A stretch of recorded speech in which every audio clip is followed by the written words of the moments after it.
Olá pessoal, aqui é o Velgas, hoje é dia 26 de maio de 2024. O que está acontecendo nas Forças Armadas da Rússia? Conspiração, rebelião, o exército russo está desmoronando no meu ponto de vista.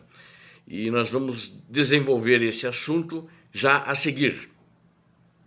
Quero convidá-los, inscrevam-se no canal, que vocês ouvem aqui, as notícias que eu informo aqui, as minhas análises, vocês não veem em outros canais. Não tenham dúvida disso. E você que sempre assiste, gosta, inscreva-se no canal. E ainda não é inscrito, inscreva-se no canal. Conto com você. E também agora no início, se possível, já dê um like. Aí você não esquece de dar o like no final. Tenho certeza que você vai gostar desse vídeo inédito. E também compartilhem com suas redes sociais, façam seus comentários. Muito obrigado. Nós vamos começar aqui.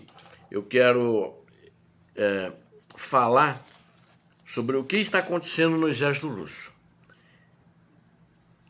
E eu diria para vocês, para começar, bem-vindos ao URSS 3.0, né? A União das Repúblicas Socialistas Soviéticas 3.0, no que o ditador russo está transformando, de fato, a Rússia.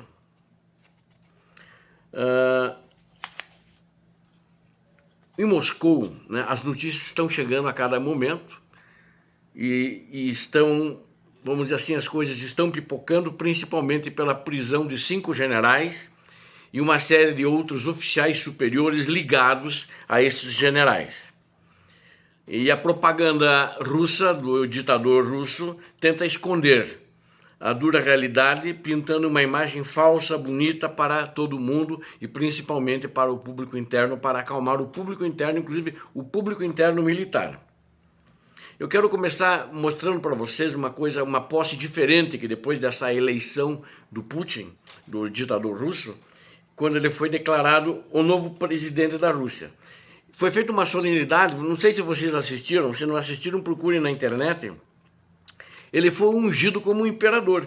Quem deu a posse para ele foi o patriarca Kirill, né, da Igreja Ortodoxa Russa, ou seja, como antigamente os tsares eram ungidos, empossados. O sucessor, o filho do tsar que morria, ele era empossado assim, né? Ou seja, ia lá, o patriarca da igreja empossava. Onde era o catolicismo, era o papa que ia, empossava o rei, isso vocês devem saber, e ele foi empossado igual. Isso até soa um pouco ridículo, e ele quer com isso mostrar que é forte, que é poderoso, mas acredito que nessa quinta eleição falsificada do ditador russo ele está mais fraco.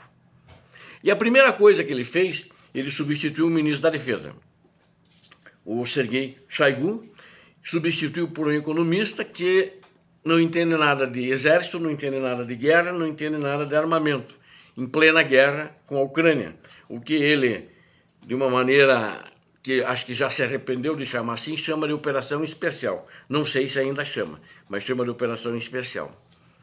E o foco de hoje, eu quero na realidade então falar sobre esses fatos que estão acontecendo no exército russo, né?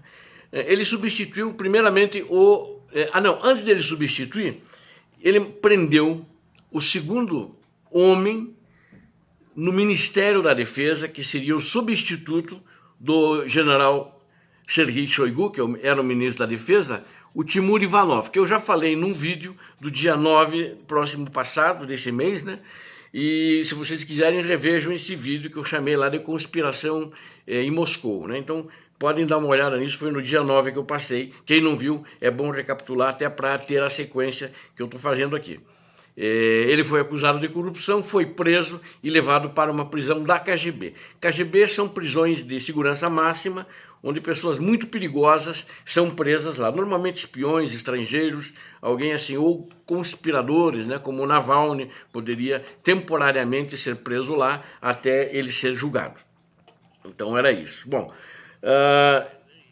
mas só que não parou aí. Aí ele afastou o Shoigu, o general Sergei Shoigu. A saída é uma mistura do Shoigu de incompetência, né? O cara estava indo para 3 anos da guerra já, e em corrupção. Não apresentou os resultados. Alguns dias antes ele teve na sala do Putin uma discussão. Eles são amigos desde ainda dos tempos de juventude, ainda em São Petersburgo, mas discutiram pesadamente, asperamente. Depois o Shoigu tentou acalmar o Putin, e o Putin queria saber quando que eles vão entrar em Kiev, quando que eles vão entrar em Kiev. E ele disse que no momento não era possível, até eu falei naquele vídeo, que isso não ia acontecer, eu acho que não vai acontecer nunca. E o Putin já sabe disso. Na Rússia é o seguinte, a corrupção é tolerada, desde que a pessoa tenha competência. E Shoigu foi um fracasso como ministro e a corrupção foi exposta. E ele tirou o Shoigu, colocou numa outra posição de chefe do Conselho de Segurança Nacional, e ele não foi demitido, ele só mudou de posição, mas como eles são amigos, e ele se beneficiou muito da corrupção do Shoigu. Um dos beneficiários é o Putin, sem nenhuma dúvida. Então ele honrou o amigo e deixou ele nessa posição, pelo menos por enquanto. Mas o Timur Ivanov, que é o cara que foi preso, o segundo general, ele era um homem muito poderoso. Ninguém comprava nada no exército russo, desde um parafuso, uma lâmpada, né? Até construir um aeródromo, até construir um porto, até comprar fuzis, né? O que precisasse comprar, comida para o exército, farda para o exército, era ele que liberava a verba. Então, um homem muito poderoso. E ele vivia sempre acima de suas possibilidades. Ele foi preso, mas a acusação é só de $11 mil de corrupção, não de tudo que ele efetivamente pudesse ter roubado. Ele foi o primeiro a ser preso. Mas depois disso houveram outras prisões. Prenderam o chefe do departamento de pessoal, um general poderoso também, Yuri Kuznetsov, né? E depois disso prenderam o general Ivan Popov. Vale a pena contar uma história aqui, porque que eu acho que ele foi preso. A corrupção no exército russo é uma coisa normal. Esse general era conhecido como não corrupto. E aí acusaram ele de uma corrupção porque ele foi comandante das operações na guerra da Ucrânia. Ele foi comandante durante um período, depois ele foi afastado. E por que ele foi afastado? Porque ele disse que depois que o Prigozhin já tinha saído, ele não ameaçou, mas ele queixou-se para os outros generais, né, os pares dele, e queixou-se também para o alto comando, no caso o ministro da Defesa e o Valery Gerasimov, que era o chefe do Estado-Maior, de que assim como estava a guerra não ia, precisava de munição, né, não estava dando para avançar, os problemas todos que eles tinham. Mas vamos dizer assim, ele fez eco ao que o Prigozhin tinha falado. Logo em seguida, então, eles afastaram ele e mandaram ele para a Síria.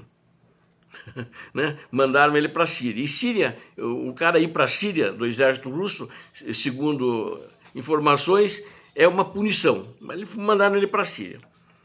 Aí trouxeram ele de volta e prenderam agora, alegando que ele tinha desviado mais de $1 milhão em metais, porque tem muitas siderúrgicas que fabricam aço, tanto em toda aquela região, no sul da Ucrânia e no leste da Ucrânia, e em Zaporizhia, né, que é no sul da Ucrânia.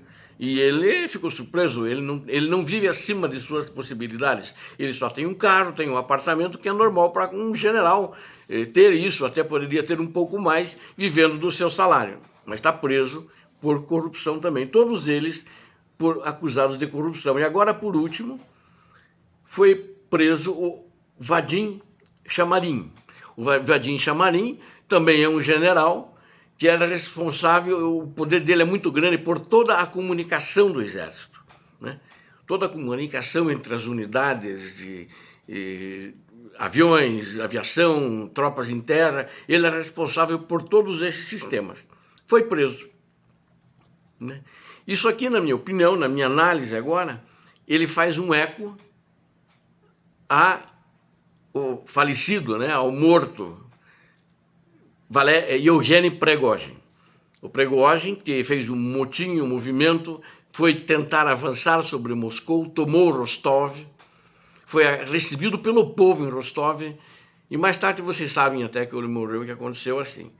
E existe hoje, antes até dessa prisão, um mal-estar do que está acontecendo na Ucrânia entre os oficiais, altos oficiais russos, porque o número de mortes é grande, muitos não concordam com as táticas que estão sendo usadas, essas de moedor de carne.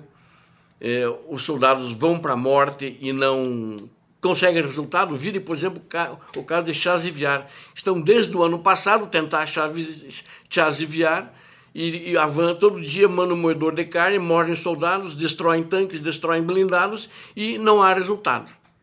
Então, há um sentimento negativo contra as ordens de interferência na linha de frente de que eles estão recebendo.